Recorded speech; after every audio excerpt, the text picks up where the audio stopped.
नमस्कार, स्वागत है आप सभी का फास्ट न्यूज इंडिया में। मैं आप सबके साथ नीतू सिंह। आइए आज की तमाम बड़ी खबरों की तरफ रुख करते हैं। पिता पुत्री अपहरण कांड का पुलिस ने किया खुलासा। जी हां, यूपी के जनपद संभल चंदौसी तहसील क्षेत्र के थाना कुड़ फतेहगढ़ क्षेत्र के खानपुरा गांव का मामला। पिता पुत्री के अपहरण के फर्जी मामले को पुलिस ने 24 घंटे में सुलझाया। पुलिस अधीक्षक ने बहजोई कैंप कार्यालय पर इस मामले में सभी की गिरफ्तारी करके 24 घंटे में खुलासा कर दिया। पुलिस अधीक्षक ने बताया कि मामला प्रेम प्रसंग का था, जिसमें पुत्री अपने प्रेमी के साथ फरार हो गई। इसी बात को छुपाने के लिए पुत्री के पिता ने यह पूरा मामला अपहरण का रचा। पूरे मामले में सभी परिवारजनों का बयान आपस में विरोधाभास पैदा कर रहा था। उसी शक के आधार पर पुलिस ने पूरे मामले को सुलझाया और सभी की गिरफ्तारी का विधिवत कार्रवाई कर जेल भेज दिया। देखिए कुड़ फतेहगढ़ से हेमंत चौधरी की रिपोर्ट। एक जगह जो धर्मपाल का घर है वहाँ रहने लगी, जयवीर के घर पे रहने लगी, वहाँ पे रुकी हुई थी। इसी क्रम में जब ये बात इनके परिवार वालों को पता चली तो लोक लाज और इसके बचने के लिए कि हमारी बेइज्जती हो गई है, इससे बचने के लिए इन्होंने पहले ढूंढना शुरू किया। उसके बाद इनका मामा जो है भोजपाल को इन लोगों ने बुलाया और भोजपाल और ये पूरा परिवार मिलकर एक षड्यंत्र के रूप में एक साजिश तैयार किया इन्होंने कि फर्जी तरीके से जो पिता है राज बहादुर उसका और लड़की का अपहरण बता दिया जाए लोगों को, पब्लिक को भी और पुलिस को भी,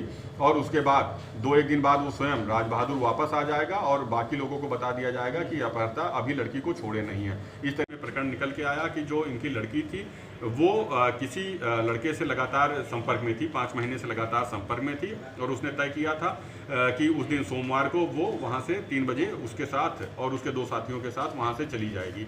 इसी क्रम में लगभग 3:30 बजे वो व्यक्ति आया और उसके साथ वो एक बेरनी वहाँ शिव मंदिर पड़ता है, वहाँ पे जाके इकट्ठा हुए। वहाँ से वो इन तीनों के साथ में वहाँ से चली गई जा करके, और उसी के साथ लड़की जब बाहर उनको रोकने के लिए पहुंची तो उसको भी मोटरसाइकिल से बैठा करके 2 अलग-अलग दिशाओं में लेके चले गए हैं। और उसके बाद जब पुलिस पहुंची तो इनके बयानों में ही विरोधाभास नजर आने लगा। जब लड़की ने बताया कि 2 बाइक सवार 4 लोग आए थे, लड़के से जब पूछताछ किया गया तो उसने बताया कि 8 लोग आए थे। इनकी पत्नी ने बताया कि हम लोग छत पे सो रहे थे, वहाँ से हम लोग नीचे उतर के आए तो जो लड़की है जो गायब हुई है वो पहले आ गई थी और उसको उठा के ले गए, बाकी सबको कुंडी लगा करके अंदर बंद कर दिया। तो इस तरीके से इनके बयानों में लगातार विरोधाभास आ रहा था और इस तरीके से इनको के बाद जो ये भोजपाल है इसने राज बहादुर को अपने साथ बैठा करके जो मुरादाबाद में इसके साढ़ू का एक लड़का राहुल रहता है, तैयारी करता है वहाँ पे रामलीला ग्राउंड के पास में, वहाँ पे ले जाके इनको रख दिया रात में और उसके बाद फ़ोन करके बता दिया कि अब तुम लोग हल्ला मचा दो। तो उसमें जो इनकी पत्नी, पुत्री बड़ी और जो बेटा है वो और ये इसका साला, ये सब मिल करके सभी को बताने लगे कि 2 बाइक सवार, पहले इन्होंने बताया कि 2 बाइक सवार 4 बदमाश आए और पिता जो आंगन में सो रहे थे। एकलव्य आवासीय ITI विद्यालय का निरीक्षण। जी हां, यूपी के सोनभद्र जिले के कोन थाना क्षेत्र के अंतर्गत ग्राम सभा पीपरखाड़ में बने जनजाति एकलव्य मॉडल आवासीय विद्यालय पीपरखाड़ व ITI विद्यालय पीपरखाड़ की जांच करने पहुंचे सोनभद्र जिला अधिकारी S राजलिंगम ने जांच के दौरान घोटाले को लेकर एक जांच कमेटी बैठाने का निर्देश दिया तथा बिजली पानी की व्यवस्था कर ITI विद्यालय घोड़ बचाव और जनजाति एकलव्य मॉडल विद्यालय डिलवाहा पीपरखाड़ को जल्द से जल्द संचालित कराने का आदेश दिया। और उन्होंने कहा कि अगर जांच के दौरान समाज कल्याण निर्माण निगम अधिकारी सोनभद्र अगर दोषी पाए जाते हैं तो उनके ऊपर कड़ी से कड़ी कार्रवाई करने का निर्देश दिया। मौके पर मौजूद S राजलिंगम, जिलाधिकारी सोनभद्र के साथ साथ आशीष श्रीवास्तव, पुलिस अधीक्षक सोनभद्र के साथ साथ तमाम प्रशासन अधिकारी मौजूद रहे। देखिए सोनभद्र से अशोक चौबे की रिपोर्ट।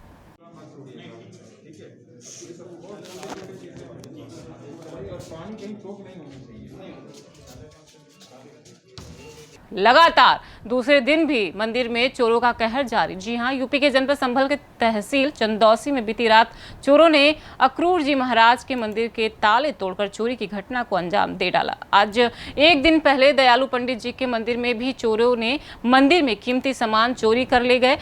ऐसी ही एक घटना चंदौसी की 12 सैनी धर्मशाला के सामने अक्रूर जी महाराज का मंदिर में चोरों ने कीमती सामान चोरी कर ले गए। मौके पर पुलिस प्रशासन ने आकर मंदिर में जांच पड़ताल शुरू कर दी और मोहल्ले वासियों को आश्वासन दिया कि जल्द ही चोर कानून की गिरफ्त में होंगे। वहीं पुलिस प्रशासन ने मोहल्ले में लगे सीसीटीवी कैमरे की फुटेज खंगाली और कार्रवाई करनी शुरू कर दी। वार्ष्णेय नवयुग संघ के पूर्व प्रधान देवेश नाथ ने बताया कि मंदिर में 20 से 25 हजार का सामान चोरी हुआ है। देखिए कुड़ फतेहगढ़ से हेमंत चौधरी की रिपोर्ट।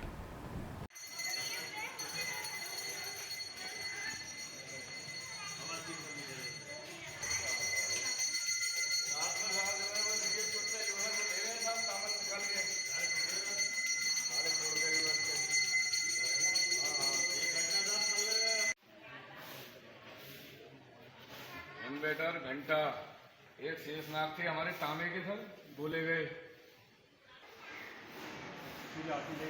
छोटी छोटी आरती ले गए, 150 रुपए ले गए साहब, पंडित जी की पोथी पत्रा ले गए साहब, वाइपर ले गए सर, वाइपर ले गए सर,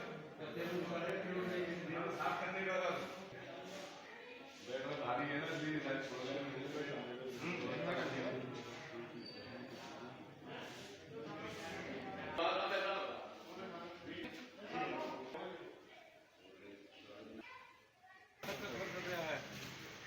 हो रही है।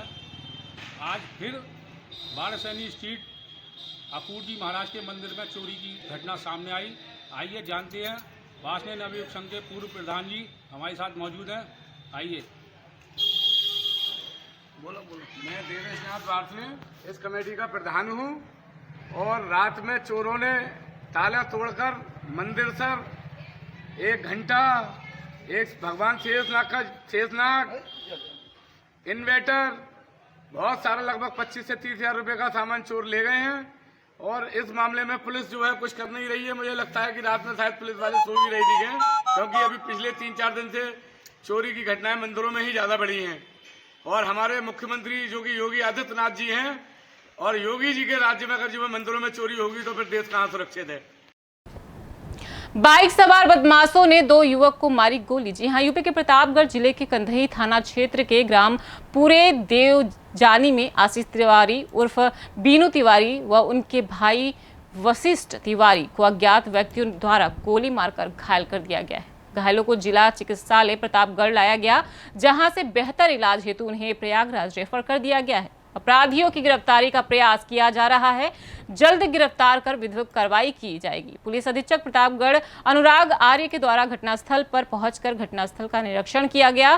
घटना के शीघ्र अनावरण व अभियुक्तों की गिरफ्तारी हेतु प्रभारी निरीक्षक थाना कंधई को निर्देशित करते हुए पुलिस की 3 टीमें लगा दी गई हैं। इस संबंध में पुलिस द्वारा 5 व्यक्तियों को हिरासत में लेकर पूछताछ भी जारी है। देखिए प्रतापगढ़ से विशाल रावत की रिपोर्ट। प्रधान पब्लिक पे फायरिंग हुई है, तो कुछ घटना के पीछे कारण क्या है और आपकी जांच में क्या तथ्य? सुबह पुलिस को सूचना मिली थी जी कि पूरे देवजानी गांव में जो प्रधान प्रतिनिधि हैं लगभग अभी 12 दिन पहले नियुक्त हुए हैं जी, इनके ऊपर फायरिंग की गई है, प्लस इनके भाई जो हैं बड़े भाई उनके ऊपर भी फायरिंग की गई है जी। दोनों को गोली लगने की सूचना थी। मौके पर थाना प्रभारी सीओ साहब, एडिशनल साहब मेरे द्वारा मौका मुआयना किया गया है जी। प्राथमिक रूप से जानकारी मिली है वो ये है कि प्रधानी को लेकर इनकी कसीदगी थी जी। जिस मुख्य अभियुक्त का नाम इनके द्वारा बताया जा रहा है वो वर्तमान में जेल में है जी, और इनके द्वारा आशंका जाहिर की गई है कि उसी कसीदगी को लेकर इनके ऊपर ये हमला किया गया है जी। 5 लोग थे जिनके ऊपर इनके द्वारा शक जाहिर किया गया था जी। 5 लोग हिरासत में लिए गए हैं, उनसे पूछताछ की जा रही है। अन्य भी जो संदिग्ध लोग हैं, जो आपराधिक बैकग्राउंड के लोग हैं गांव में, आसपास के गांव में, उन सब के यहाँ पुलिस टीम बना के दबिश दी जा रही है। 3 टीमें हैं जो अभी रवाना की गई हैं, उसके साथ साथ सर्विलांस टीम और एसओजी टीम को भी लगाया गया है जी। मौके पे कानून व्यवस्था की कोई समस्या नहीं है। दोनों जो मजरूब हैं इनको गोली लगी है वो अभी खतरे से बाहर हैं। दोनों को प्रयागराज रेफर किया गया है और प्रयागराज पुलिस से भी हमने बात की है, वहाँ प्रशासन से भी बात की है कि इनको बेहतर से बेहतर उपचार उपलब्ध कराया जाए ताकि जान बचाई जा सके। और मुझे पूरी उम्मीद है कि दोनों फिट रहेंगे। इसके साथ साथ हम लोग श्योर कराएंगे कि बिल्कुल सभी के खिलाफ, जितने भी लोग इसमें शामिल रहे होंगे, उनके खिलाफ कार्रवाई की जाएगी, चाहे कोई मौके पे मौजूद रहा हो या किसी ने पीछे रह के घटना कराई हो। जितने भी लोग शामिल होंगे सबको गिरफ्तार किया जाएगा, सबके खिलाफ कार्रवाई की जाएगी और गैंगस्टर एक्ट और अन्य धाराओं में कार्रवाई की जाएगी। तमंचे के बल पर 2 भैंस ले भागे बदमाश। जी हां, यूपी के आगरा जिला के थाना निबोरा में बीती रात बदमाश तमंचे के बल पर 2 भैंस ले गए। पीछा करने पर भोजपुरा नहर पर मैक्स से एक भैंस गिरी, टूटा पैर फतेहाबाद निबोहरा क्षेत्र में जगदम्बा इंटर कॉलेज के सामने से गुरुवार रात्रि करीब 1 बजे एक किसान रघुवीर पुत्र प्रताप सिंह के बाड़े में मैक्स गाड़ी में आए 10 बदमाशों ने धावा बोल दिया और किसानों के ऊपर तमंचा रख दिया। भैंस को छीन लिया और लेकर जाने लगे। तभी ग्रामीण ने उन बदमाशों का पीछा करना शुरू कर दिया तो बदमाशों ने अपनी गाड़ी की गति तेज कर दी। उसके बाद मैक्स गाड़ी के पीछे का दरवाजा खुला हुआ था, लेकिन इस वजह से भोजपुरा नहर के पास ब्रेकर आने के कारण एक भैंस उस मैक्स गाड़ी से गिर गई और भैंस बुरी तरह से घायल हो गई तथा एक भैंस को बदमाश अपने साथ ले गया तथा इस घटना को बदमाश पहले भी कई बार निबोहरा में अंजाम दे चुके हैं। देखिए आगरा से विद्याराम की रिपोर्ट। नाम है तुम्हारा? कहाँ के रहने वाले? अच्छा, जो तुम्हारे यहाँ क्या मैटर हुआ है यहाँ पे आज? अरे बढ़िया रही थी रात में, तो हम आई के दागले तो गिंडे आए भैंस चुरी और हम दागले थे, हत्ता पहुँची गई थी कि भैंस ले गई यहाँ से, भैंस ले गए। हमने पीछे करो तो माटी भावने की भैंस उठा ली। अच्छा, जो कितने बजे की घटना है? ये 1 बजे थी। 1 बजे। हाँ। अच्छा, उन्होंने आकर के आप भैंस छोड़ी थी कि या तुम पर दबाव दिया था उन्होंने? पहले दबाव दे दो। अच्छा, क्या किया था उन्होंने? आगे हम दबा ले, पौना था तो छाती पाई गई। अच्छा, उसके बाद भैंस छोड़ ली। हाँ, 10 कितने जने? 9-10 जने। अच्छा, ठीक। खबरों का सिलसिला लगातार बरकरार रहेगा। आप बने रहिएगा फास्ट न्यूज़ इंडिया के साथ। तब तक के लिए मुझे दीजिए इजाजत। धन्यवाद।